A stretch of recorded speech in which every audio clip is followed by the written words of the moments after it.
Olá, você está no canal Bem-vindo ao Fim dos Tempos, um canal preparado para você que deseja aprender mais sobre a Palavra de Deus. Nosso tema hoje é Deus permite ou Deus tolera?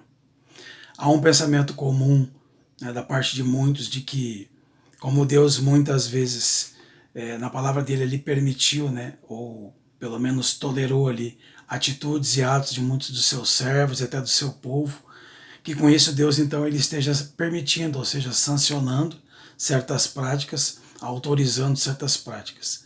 Será que é isso que a palavra de Deus nos diz? Como este é um canal, onde nós nos propomos a estudar temas, da palavra de Deus, à luz da própria palavra de Deus, não é diferente com esse também. É importante que a gente estude, que a gente entenda, essa questão. Se Deus ele realmente permite, se ele autoriza, ou se muitas vezes ele apenas está tolerando algumas atitudes, com relação a seus servos e também ao seu próprio povo.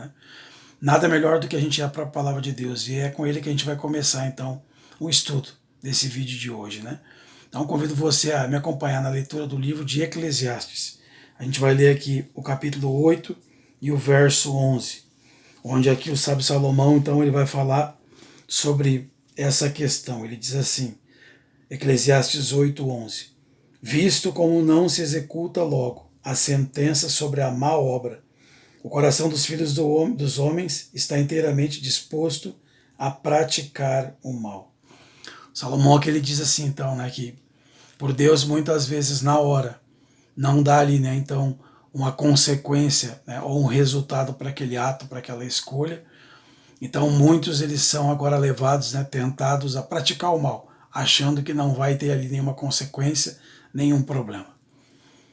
Não precisaria nem apelar para a Bíblia para poder falar sobre essa questão, porque nós sabemos que a própria física diz que toda ação tem uma reação. Então, naturalmente, tudo aquilo que nós fizermos, plantarmos, nós vamos colher as consequências de alguma forma. Mas como a gente está discutindo esse tema aqui, se Deus ele permite ou se Deus ele tolera, então é importante que a gente fale sobre isso. A gente tem alguns exemplos na Bíblia, por exemplo, Abraão ali, quando toma a sua serva, Deus havia feito uma promessa de que faria dele ali uma grande posteridade, faria dele um grande povo, e Abraão agora na tentativa ali de ajudar a Deus, e sua esposa também, acabaram propondo ali uma prática que era comum, daquele tempo, mas que não era aquilo que era o propósito de Deus. E agora Abraão ele vai ali, toma então Agar, sua serva, e com ela tem um filho, então tentando, de alguma forma dar início, ao cumprimento dessa promessa que já estava demorada.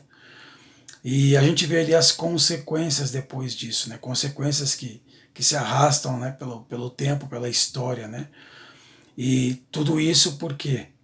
Porque ele decidiu naquele momento ali fazer então algo, pensando que estaria ajudando, quando na verdade estava atrapalhando. E aí vem aquela questão, alguns acabam pegando a questão de Abraão, por exemplo, Davi também, que teve mais de uma esposa, o próprio Salomão, e assim vão pegando muitos exemplos, de muitas questões para poder dizer que se esses personagens bíblicos eles praticaram isso e Deus de alguma forma não os puniu, ou de alguma forma não demonstrou sua indignação em algum momento ali, imediato pelo menos, então que de alguma forma Deus estava autorizando, e que isso então é algo que também pode ser praticado. Mas a gente entende na palavra de Deus que todas as ações dos servos de Deus, poderia incluir aqui, por exemplo, também Sansão, alguém chamado por Deus, escolhido por ele, que muitas vezes ali tomou algumas escolhas e teve algumas atitudes que não foram agradáveis a Deus, mas mesmo assim Deus, ele, na misericórdia, ele tolerou. Agora, as consequências vieram para todos eles, de alguma forma todos eles sofreram as consequências, tiveram ali alguns prejuízos na sua vida por relação a essas escolhas, essas atitudes. Mas, como eu disse, por exemplo, no caso de Sansão ali, e desses outros personagens, a misericórdia de Deus ela acabou, muitas vezes tolerando algumas coisas, porque Deus tinha propósitos tanto com aquelas pessoas, como também com o seu povo, com a própria humanidade, e Deus trabalha na vida e no coração e na mente de cada um. É por isso que quando nós lemos Lamentações, no capítulo 3, versos 22 e 23, ali Jeremias diz assim, o profeta Jeremias: As misericórdias do Senhor são a causa de não sermos consumidos, porque as suas misericórdias não têm fim, renovam-se cada manhã. Olha o que o profeta diz aqui, né? São as misericórdias de Deus que não permitem que nós sejamos consumidos. Então, Deus tem sido misericordioso, Deus tem estendido sua misericórdia sobre a humanidade, sobre seus filhos, sobre seus servos.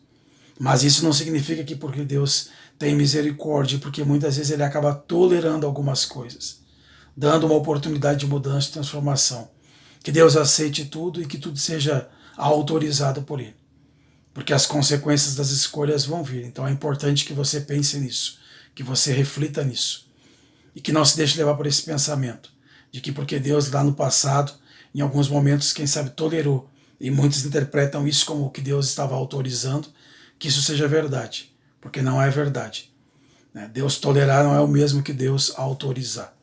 Tem um outro texto que eu quero ler com vocês, que está lá em Ezequiel, no profeta Ezequiel, capítulo 18, o verso 23 e o verso 32 diz assim: Acaso tenho eu prazer na morte do perverso, diz o Senhor, Deus, não desejo eu antes que ele se converta dos seus caminhos e viva? E olha o que diz agora o verso 32, porque não tenho prazer na morte de ninguém, diz o Senhor, portanto convertei-vos e vivei. Então aqui também o profeta, assim como no texto de Jeremias, fala que são as misericórdias que se renovam cada manhã, que fazem com que nós não sejamos consumidos. Aqui também o profeta Ezequiel, ele apresenta ali que é o propósito de Deus. Ele diz: eu não tenho prazer na morte de ninguém. Eu não quero que ninguém venha sofrer as consequências de escolhas erradas, e muito menos a perdição eterna. Mas para isso é necessário que você se converta. Converter, fazer uma conversão e fazer uma mudança de direção. Então aqui ele diz assim, você precisa mudar suas escolhas, seus atos, suas atitudes, para que você possa então seguir o caminho correto. E aí Deus diz assim, e aí você vai viver. Então é importante que a gente entenda isso. Por quê? Porque o tempo avança. A gente tem falado bastante sobre isso. Quando a gente olha as profecias da palavra de Deus, ali diz para nós, e deixa bem claro, que a proximidade da volta de Jesus, ela se faz cada vez mais reconhecida por meio daquilo que está escrito na palavra de Deus. E quanto mais perto está, mais necessário é que eu esteja preparado.